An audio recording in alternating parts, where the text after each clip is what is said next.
13 सर्गा है। सीता जी के नाश की आशंका से हनुमान जी की चिंता।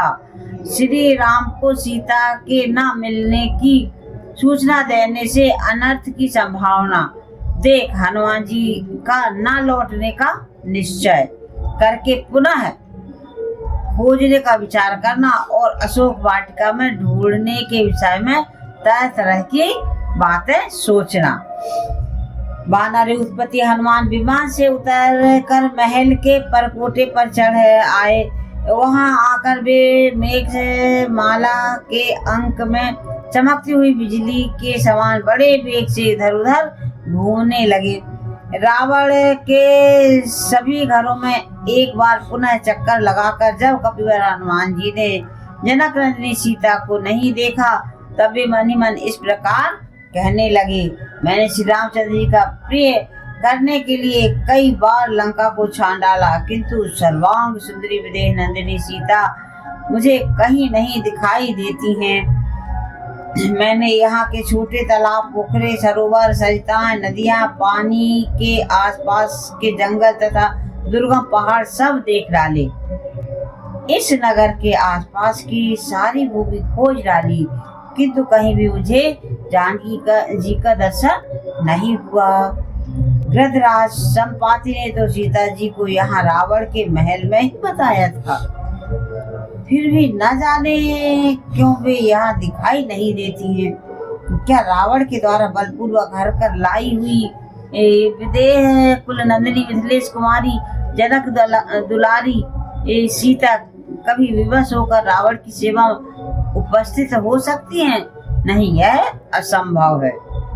मैं तो समझता हूँ कि श्री रामचंद्र जी के बाणों से भयभीत हो वह राक्षस जब सीता को लेकर शीघ्रता पूर्वक आकाश में उछला है, उस समय कहीं बीच में ही वे छूटकर गिर पड़ी हूँ। अथवा यह भी संभव है कि जब आर्या सीता सिद्ध सेवित आकाश मार्ग से ले जाई जाती रही हो, उस समय समुद्र को देखकर भय के मारे उनका हृदय ही फटकर नीचे गिर पड़ा हो। अथवा यह भी मालूम होता है कि रावण के प्रबल वेग और उसकी भुजा के दृढ़ बंधन से पीड़ित होकर विशाल लोचना आर्या सीता ने अपने प्राणों का परित्याग कर दिया हो। ऐसा भी हो सकता है कि जिस समय रावण उन्हें समुद्र के ऊपर होकर ला रहा था, उस समय जनक कुमारी सीता छटपटाकर समुद्र में गिर पड़ी हो। अवश्य ऐसा ही हुआ होगा। अथवा ऐसा तो नहीं हुआ कि अपने शील की रक्षा में तत्पर हुई किसी सहायक बंधु की सहायता से वंचित तपस्विनी सीता को इस नीच रावण ने ही खा लिया हो। अथवा मन में दुष्ट भावना रखने वाली राक्षस राज रावण की पत्नियों ने ही कजरारे नेत्रों वाली साध्वी सीता को अपना आहार बना लिया होगा। हाय, श्री रामचंद्र जी के पूर्ण चंद्रमा के समान मनोहर तथा प्रफुल्ल कमंडल के सदस्य नेत्र वाले मुख का चिंतन करते हुए दयनीय सीता इस संसार से चल बसी। हा राम, हा लक्ष्मण, हा अयोध्यापुरी, इस प्रकार पुकार पुकार कर बहुत विलाप करके मिथिलेश कुमारी विदेह नंदिनी सीता ने अपने शरीर को त्याग दिया होगा।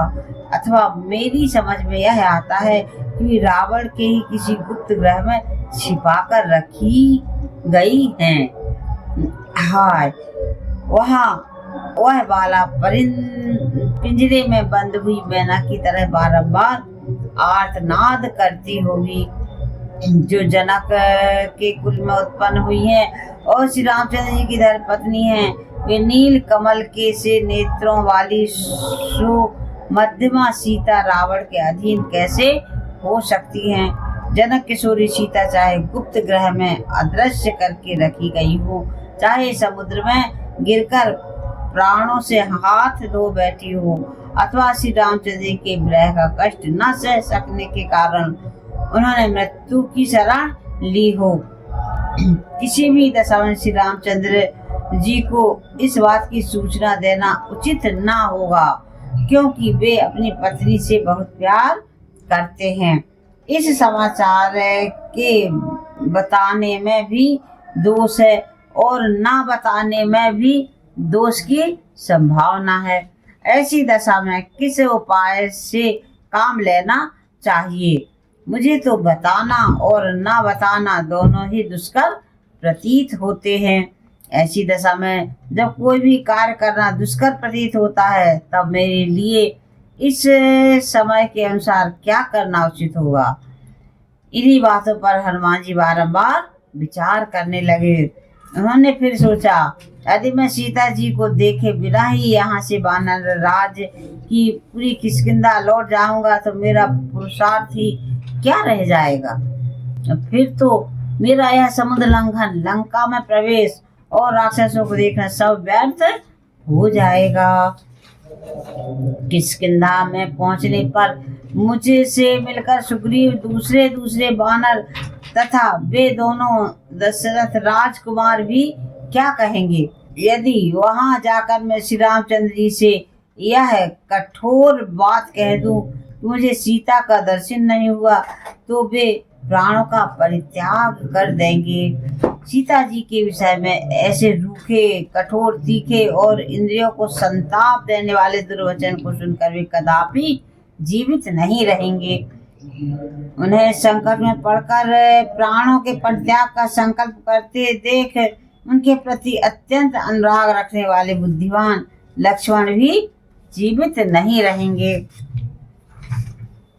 अपने इन दो भाइयों के विनाश का समाचार सुनकर भरत भी प्राण त्याग देंगे और भरत की मृत्यु देखकर शत्रुघ्न भी जीवित नहीं रह सकेंगे। इस प्रकार चारों पुत्रों की मृत्यु हुई देख कौशल्या, सुमित्रा और कैकेयी ये तीनों माताएं भी निसंदेह प्राण त्याग देंगी। तज्ञ और सत्प्रतिज्ञ वानरराज सुग्रीव भी जब श्री रामचंद्र जी को ऐसी अवस्था में देखेंगे तो स्वयं भी प्राण विसर्जन कर देंगे। तत्पश्चात पति शोक से पीड़ित हो दुख चित्त दीन व्यथित और आनंद शून्य हुई तपस्विनी रूमा भी जान दे देगी। फिर तो रानी तारा भी जीवित नहीं रहेंगी। वे बाली के विरह जनित दुख से तो पीड़ित थी ही, इस नूतन शोक से कातर हो शीघ्र मृत्यु को प्राप्त हो जाएंगी। माता पिता के विनाश और सुग्रीव के मरण जनित संकट से पीड़ित हो कुमार अंगद भी अपने प्राणों का परित्याग कर देंगे। तदंतर स्वामी के दुख से पीड़ित हुए सारे वानर अपने हाथों और मुक्कों से सिर पीटने लगेंगे। यशस्वी वानर राज ने सांत्वना पूर्ण वचनों और दान मान से जिनका लालन पालन किया था, वे वानर अपने प्राणों का परित्याग कर देंगे। ऐसी अवस्था में शेष वानर वनों, पर्वतों और गुफाओं में एकत्र होकर फिर कभी क्रीड़ा विहार का आनंद नहीं लेंगे। अपने राजा के शोक से पीड़ित हो जब वानर अपने पुत्र, स्त्री और मंत्रियों सहित पर्वतों के शिखरों से नीचे सब अथवा विषम स्थानों में गिरकर प्राण दे देंगे, अथवा सारे विष पी लेंगे या फांसी लगा लेंगे या जलती आग में प्रवेश कर जाएंगे, उपवास करने लगेंगे अथवा अपने ही शरीर में छुरा भोंक लेंगे। मेरे वहां जाने पर मैं समझता हूँ बड़ा भयंकर आर्तनाद होने लगेगा। इक्ष्वाकु कुल का नाश और वानरों का भी विनाश हो जाएगा। इसलिए मैं यहाँ से किष्किंधापुरी को तो नहीं जाऊंगा। मिथिलेश कुमारी सीता को देखे बिना मैं सुग्रीव का भी दर्शन नहीं कर सकूंगा। यदि मैं यहीं रहूं और वहां ना जाऊं तो मेरी आशा लगाए वे दोनों धर्मात्मा महारथी बंधु प्राण धारण किए रहेंगे और वे वेगशाली वानर भी जीवित रहेंगे। जानकी जी का दर्शन न मिलने पर मैं यहाँ वानप्रस्थी हो जाऊंगा।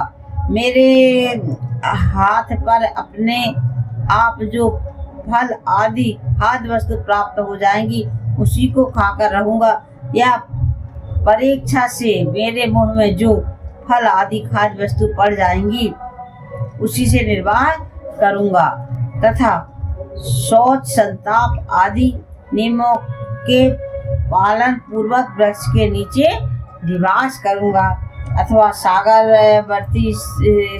तटवर्ती स्थानों में जहाँ फल मूल और जल की अधिकता होती है मैं चिता बनाकर जलती हुई आग में प्रवेश कर जाऊंगा, अथवा आमरण उपवास के लिए बैठकर लिंग शरीरधारी जीवात्मा का शरीर से वियोग कराने के प्रयत्न में लगे हुए मेरे शरीर को कौवे तथा हिंसक जंतु अपना आहार बना लेंगे। यदि मुझे जानकी जी का दर्शन नहीं हुआ तो मैं खुशी खुशी जल समाधि ले लूंगा। मेरे विचार से इस तरह जल प्रवेश करके परलोक गमन करना ऋषियों की दृष्टि में भी उत्तम ही है। जिसका प्रारंभ शुभ है, ऐसी शुभगा यशस्विनी और मेरी कीर्तिमाला रूपा यह दीर्घ रात्रि भी सीता जी को देखे बिना ही बीत चली। इतना सब वो एक रात में ही सब कर डाले और सोच रहे हैं। अथवा अब मैं नियम पूर्वक वृक्ष के नीचे निवास करने वाला तपस्वी हो जाऊंगा, किंतु उस असित लोचना सीता को देखे बिना यहाँ से कदापि नहीं लौटूंगा। यदि सीता का पता लगाए बिना ही मैं लौट जाऊं तो समस्त बानरों सहित अंगद जीवित नहीं रहेंगे। इस जीवन का नाश कर देने में बहुत से दोष हैं। जो पुरुष जीवित रहता है वह कभी न कभी अवश्य कल्याण का भागी होता है। अतः मैं इन प्राणों को धारण किए रहूंगा। जीवित रहने पर अभीष्ट वस्तु अथवा सुख की प्राप्ति अवश्यम भावी है। इस तरह मन में अनेक प्रकार के दुख धारण किए कपि कुंजर हनुमान जी शोक का पार न पा सके। तदंतर धैर्यवान कपि हनुमान ने पराक्रम का सहारा लेकर सोचा, अथवा महाबली दशमुख रावण का ही वध क्यों ना कर डालूं। भले ही सीता का अपहरण हो गया हो, इस रावण को मार डालने से उस बैर का भरपूर बदला सध जाएगा। अथवा इसे उठाकर समुद्र के ऊपर से ले जाऊं और जैसे पशुपति रुद्र या अग्नि को पशु अर्पित किया जाए, उसी प्रकार श्री राम के हाथ में इसको सौंप दूं। इस प्रकार सीता जी को न पाकर वे चिंता में निमग्न हो गए। उनका मन सीता के ध्यान और शोक में डूब गया।